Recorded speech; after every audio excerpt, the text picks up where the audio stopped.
Bonjour, je suis super heureuse de te retrouver. Aujourd'hui, je vais te parler de couture. Il existe 5 types de couture qu'on utilise régulièrement dans les ateliers. Comme son nom l'indique, il n'y a pas plus simple. La couture simple, le concept de la couture simple, on va dire, est d'y assembler deux pans de tissu l'une contre l'autre à 1 cm, à 2 ou à 3 ou à 5, ou voilà, peu importe à combien de centimètres, et qu'au final, ça te puisse te créer un vêtement 3D, quoi, un produit fini.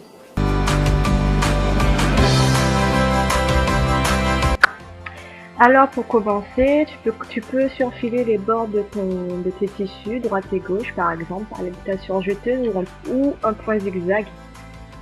Ensuite, une fois que tu as fini de surfiler tes pans de tissu, tu mets bien bord à bord en commençant par un point d'arrêt début et à la fin, et en finissant par un point d'arrêt à la fin, et tu piques à 1 cm du bord.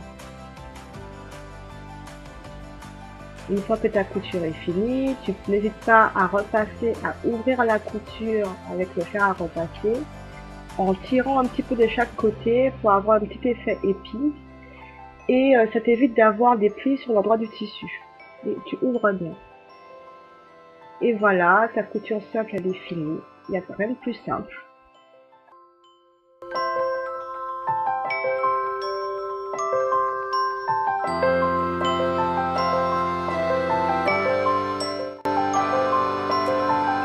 La couture anglaise est utilisée pour des matières fluides telles que la soie, la mousseline, le satin par exemple.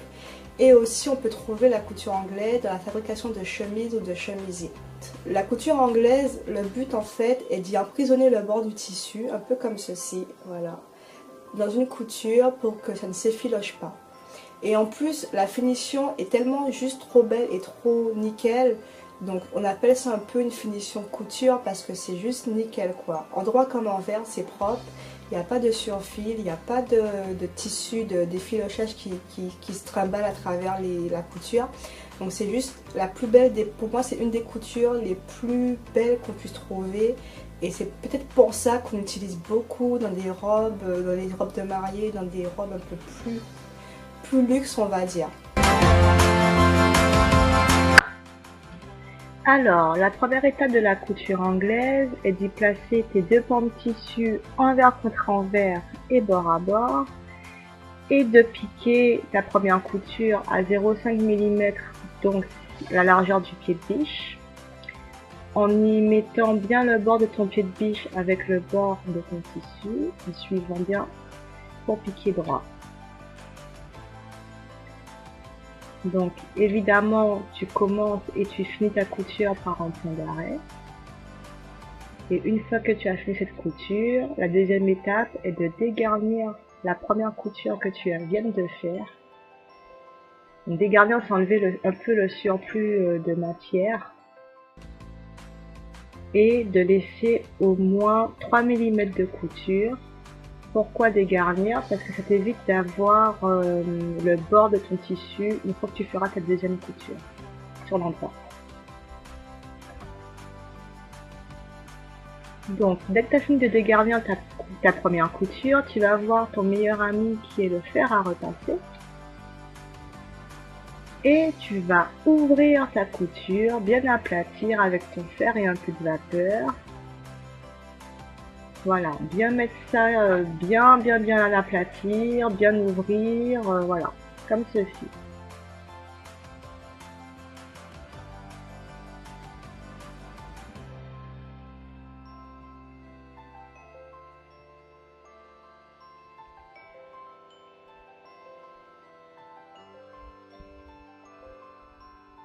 Donc dès que tu as fini de bien aplatir ton tissu, tu vas mettre endroit contre endroit et rouler la couture. Donc rouler, c'est comme si tu fais un peu un boudin en pâte à modeler. Et ça permet de mettre le bord de ta couture vraiment au bord quoi, que ça fasse un effet comme si c'est le bord de ton tissu. Comme ça évite d'avoir un côté plus haut que l'autre. Et le bord de la couture sera vraiment au bord du tissu. Je ne sais pas si j'arrive à me faire comprendre. Mais je te montre ça en image, tu comprendras mieux pourquoi.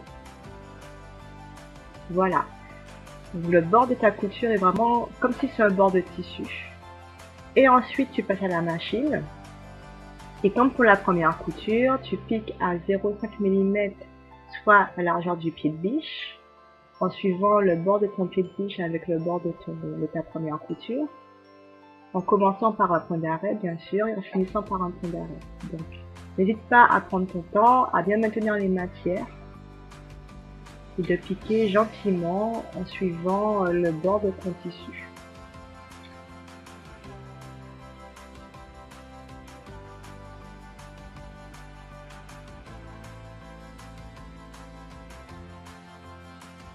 Alors, une fois que tu as fini ta couture, tu coupes ton fil et voilà. Ta couture anglaise, elle est faite. C'est très simple à faire, mais c'est précis. Donc, faut pas hésiter à prendre son temps et à exécuter chaque étape de cette couture. Voilà, la couture anglaise. La troisième couture qu'on retrouve le plus souvent est la couture rabattue. Donc cette couture est utilisée surtout pour des matières un peu plus rigides telles que le jean, le coton, les tissus imperméables. Et c'est un peu plus dans les ateliers un peu casual, un peu sport on va dire.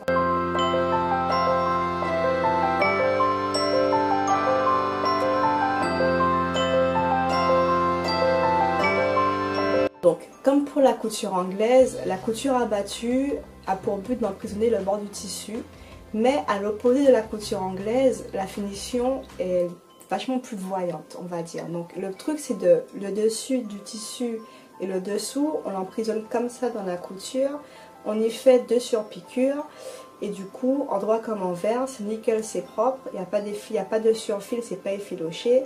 Et ça tient parce que la matière qui est rigide, et que ça fait aussi plus sport, et ben elle s'effiloche pas, tu auras beau laver 10 000 fois, ça va tenir quoi. Voilà, la couture abattue. Donc si tu vois pas trop ce que ça donne, je t'invite à aller prendre ton jean et regarder au niveau des fesses et tu verras ce que c'est une couture abattue. Voilà, tout simplement. Alors, la première étape de la couture abattue est de tracer une droite à 1 cm du bord de ton premier carré de tissu.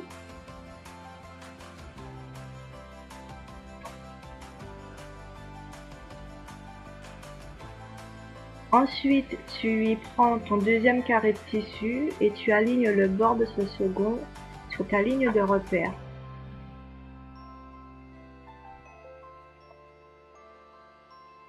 Alors, pour t'aider, tu peux épingler.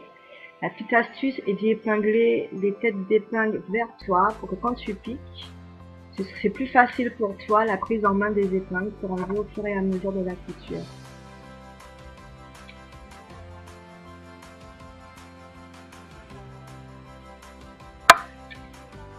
Ensuite, tu piques les deux épaisseurs ensemble sur le second carré de tissu que tu as placé sur le trait, largeur du pied de biche. En y alignant bien sûr ton second carré sur ton premier carré où tu as mis ta ligne de repère. Et tu finis bien sûr par un point d'arrêt.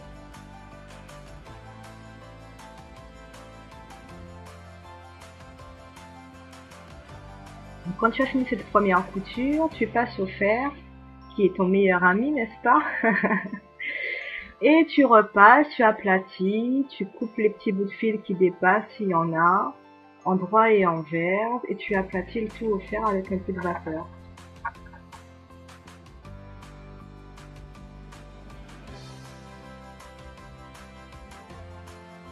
Ensuite, tu fais comme un pli, un peu comme un pli de jupe, sauf que là, tu mets tes valeurs de couture dans le pli, en droit comme envers.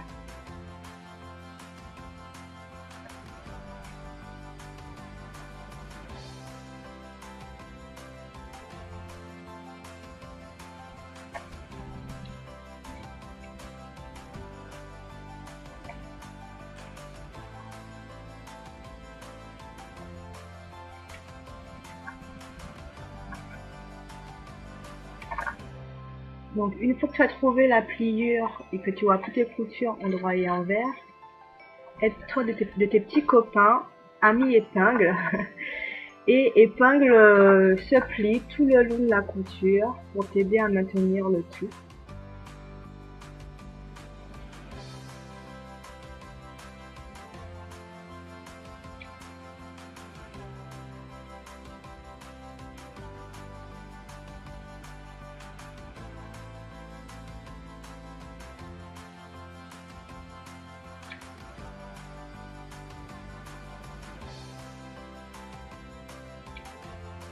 Et une fois que tu as tout maintenu, n'hésite pas à passer un petit coup de fer pour préformer tout ça. Donc n'hésite pas aussi, surtout, le petit conseil d'enlever les épingles au fur et à mesure que tu passes ton fer sur ton tissu. Car en y laissant les épingles, tu risques d'avoir des traces d'épingles sur ton bout de tissu et ce sera dommage. Parce que c'est un peu compliqué à enlever après, donc c'est mieux de le faire au fur et à mesure, en maintenant bien le tout avec tes mains.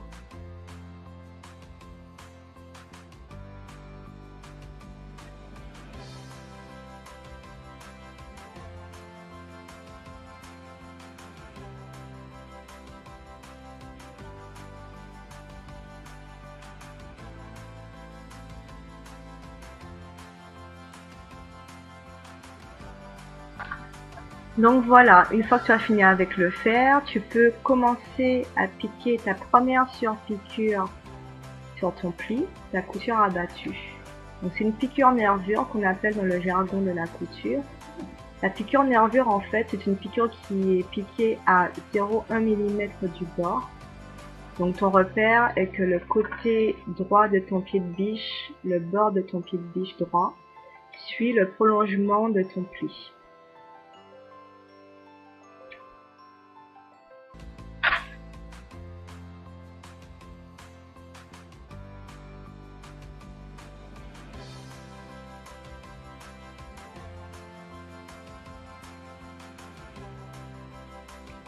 Voilà, ta première surpiqûre est faite.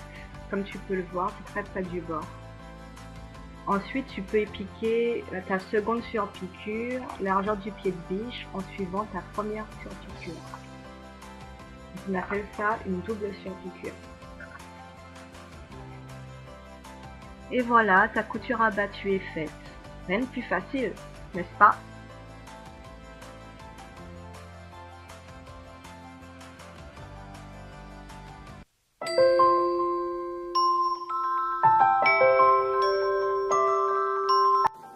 La quatrième couture qu'on trouve régulièrement mais que le plus souvent on ne connaît pas son nom est la couture baguette. Alors, c'est quoi la couture baguette? C'est une couture où dans un premier temps tu fais une couture simple, puis tu surfiles au plus près de ta couture simple. Voilà, c'est juste ça. Si tu ne vois pas du tout ce que ça donne, il suffit juste de te prendre ton jogging par exemple ou ton petit débardeur en jersey et tu verras que le bord de la couture de ton t-shirt par exemple, il est tout petit, tout fin. Et ben c'est ça. Il existe des machines spécifiques pour ce genre de couture. Donc c'est une 4 fils.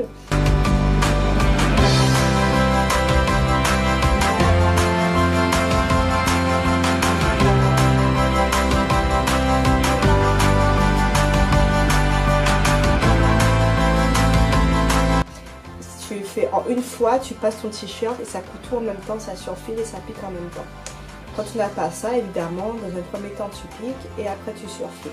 Voilà, la couture baguette, c'est une couture qu'on utilise beaucoup pour des matières élastanes telles que le jersey.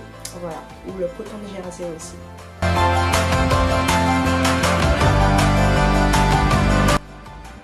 Alors, comme pour la couture simple, tu assembles tes deux morceaux de tissu endroit contre endroit et bien bord à bord. Et tu piques largeur du pied de biche, donc à 0,5 mm.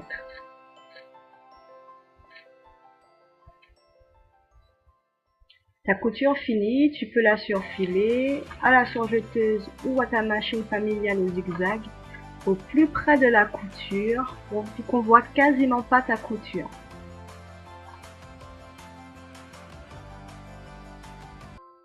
Et voilà, la piqûre baguette est faite.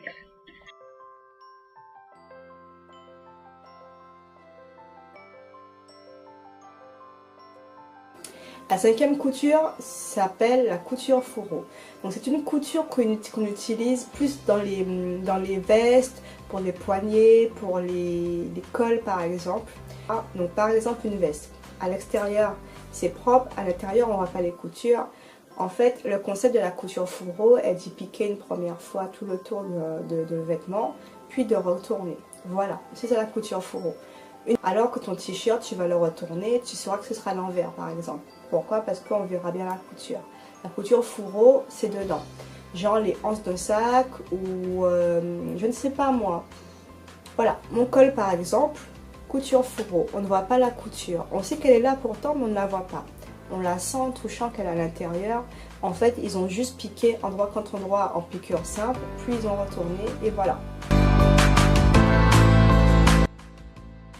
Alors, ta couture fourreau qui est souvent utilisée pour les cols par exemple ou les poignets, la largeur de la piqûre est souvent à la largeur du pied de biche, donc 5 mm ou 7 mm de couture.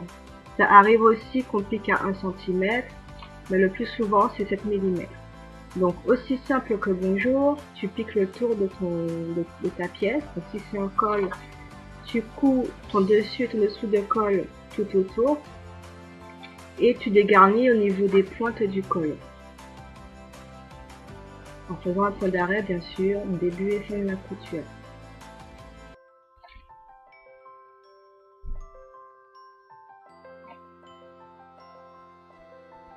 Quand tu as fini la piqûre simple tout autour de ton col, tu retournes le tout en t'aidant de ton découvite, de la paume de ton découvite, pour faire ressortir les extrémités, mais délicatement pour ne pas faire de trous, surtout. Donc si ça fait des petits, sur les extrémités, ça fait un peu comme des petits boudins, on va dire. N'hésite pas à dégarnir un maximum dans les coins, enlever le surplus de tissu, donc c'est ça qui fait le côté un peu boudin. Et après tu découvres vite gentiment, tu ressors tous les petits coins.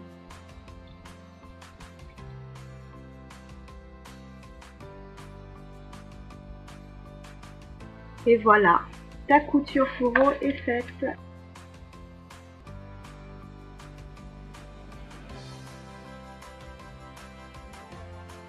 J'espère que tu aimes cette vidéo. Si tu as des questions, si tu as davantage de questions, si tu as envie de voir d'autres vidéos de ce style avec d'autres termes, le jargon du métier, n'hésite pas à me le faire savoir dans les commentaires juste en bas.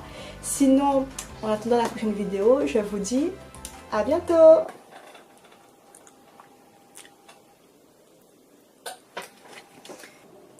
Here, baby.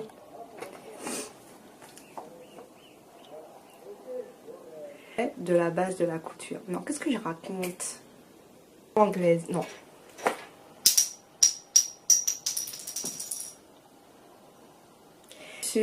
Parlons, non.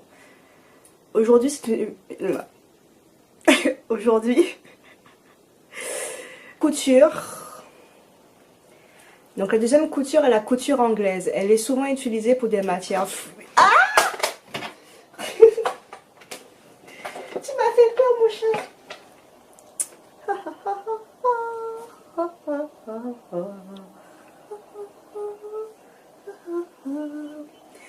Bonjour, je suis super heureuse de te retrouver. Alors aujourd'hui, bonjour, je suis super heureuse Bonjour, je suis super heureuse de te retrouver. Aujourd'hui, je vais... non, j'ai oublié l'histoire de la chemise. Tomber là, tomber la chemise. Non, c'est trop nul.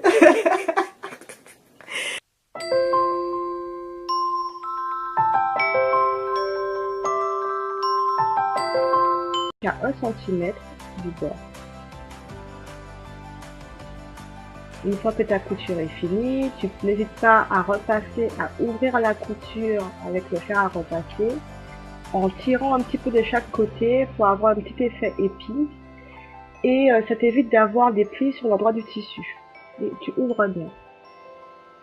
Et voilà. La couture simple, son Le concept de la couture simple, on va dire, est d'y assembler deux pans de tissu l'une contre l'autre à 1 cm, à 2 ou à 3 ou à 5, ou voilà, peu importe à combien de centimètres, et qu'au final ça te puisse te créer un vêtement 3D, quoi, un produit fini. Voilà, ta couture simple elle est finie. Il n'y a rien de plus simple.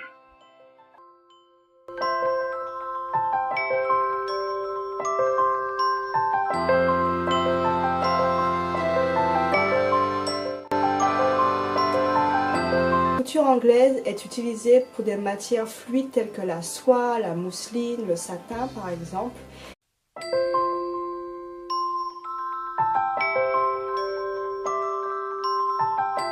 Bonjour, je suis super heureuse de te retrouver. Aujourd'hui, je vais te parler de couture.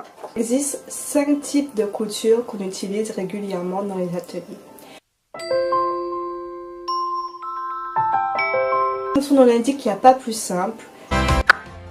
Alors pour commencer, tu peux surfiler les bords de tes tissus, droite et gauche par exemple, par l'habitation jeteuse ou un point zigzag. Ensuite, une fois que tu as fini de surfiler tes pans de tissu, tu mets bien bord à bord en commençant par un point d'arrêt début et à la fin, et en finissant par un point d'arrêt à la fin, et tu piques